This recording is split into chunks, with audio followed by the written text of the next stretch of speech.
وهذه لعبة من الجهة اليسرى. لورينسيدو يحاول فيها البرتغالي، يأتي بتمريرة، محاولة خطيرة، الله الله، ولا زالت مستمرة. فرصة الهدف الأول الآن بالإمكان، التصويبة، يا الله.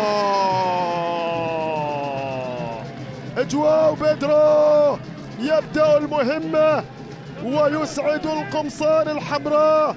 البطايح يسجل، يتقدم البطايح على بعد 5 دقائق من نهاية الشوط الأول، لكنها تسديدة حلوة أسعدت الجماهير وأفرحت المحبين. هو من بدأها، لورينسيدو بدأها الإبعاد ما كان بالصورة الجيدة، ولاحظ أن الكرة مرة ومرتين و3 مرات، وكانت الخطورة تقترب أكثر فأكثر إلى أن وصلت إلى جواو بيدرو. ياهي ركنة، ياهي تصويبه، ياهي كرة أرسلها لتستقر. هذا هو جواو بيدرو البرتغالي ابن 29 عام، الرجل الذي يجد الحل. ولاحظ هوبا هوبا هوبا، خلاص وضع الكرة في الزاوية الصعبة واتخذ القرار، وكان التسديد طبعا بدقة كبيرة لينجح البرتغالي في إسعاد المحبين. البطايح واحد، البطايح واحد، هذا ما يأتي به الخبر في الشوط الأول. سعيد شخيت الآن يحتفل وسعيد، وبالتالي اللعيبة كلهم في قمة السعادة لأن هذا الرجل نعم جواو بيدرو. محاولة خطيرة، يا سلام، الحل يأتي، خورفكان يعود، فابيو هو من يجد الطريق ل1-1.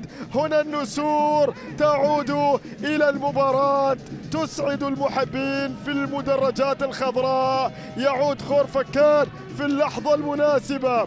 فابيو فابيو فابيو، هذا اللي قلت عنه، وينه فابيو؟ يقول أنا موجود، أنا حاضر. العنبري أخيرا السعادة حضرت يا أبو سعود. هنا النقلات الجميلة بعد سلسلة من اللمسات، التفاهم، التجانس ما بين الاثنين، ما بين فابيو ما بين دودو، النقلات حلوة بينهم، اللمسات جميلة. شوف شوف، ضربوا الدفاعات، ضربوا الدفاعات بهذه اللقطة. خلاص الأمور انتهت في مرمى زايد أحمد، استقرت و1-1.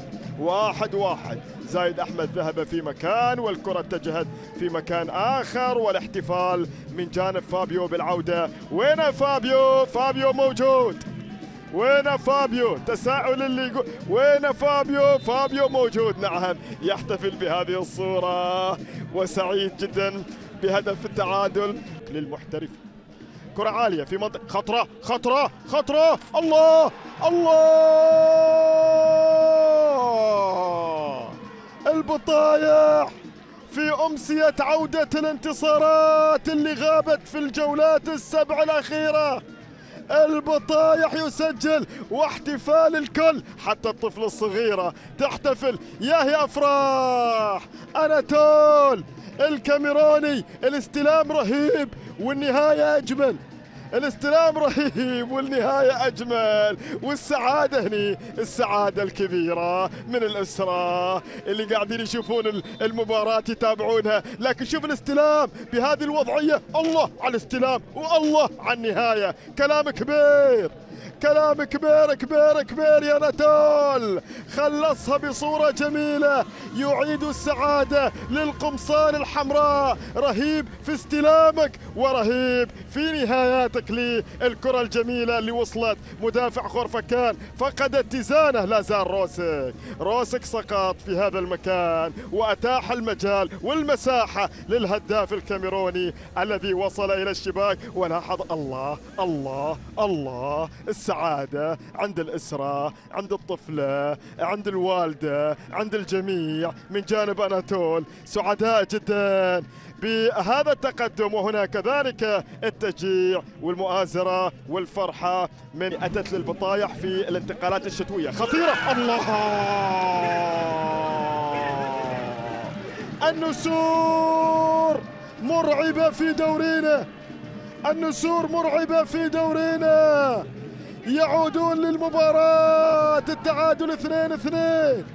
رأسية المهاجم المرعب فابيو، الحل فابيو بقدمه سجل الأول وبرأسه سجل الثاني، وبالتالي فابيو يعيد الأمور لخورفكان في اللحظات الأخيرة. هذا فابيو وهذه حكاياته الجميلة من الضربة الركنية. ثبت الكل، ثبت الجميع، حتى حارس المرمى زايد. خلاص انتهت الحكاية، انتهى الكلام، الكل يتفرج على فابيو وضربته الرأسية في مقتل في زاوية صعبة جدا وضعها، وبالتالي يصعب على الجميع اصطيادها. عاد الأخضر، عاد الأخضر وعادل النتيجة، وبالتالي ذهبت الأمور عند 2-2 في وقت ردة الفعل من جانب سعيد الشقيق. زعلان لأن المباراة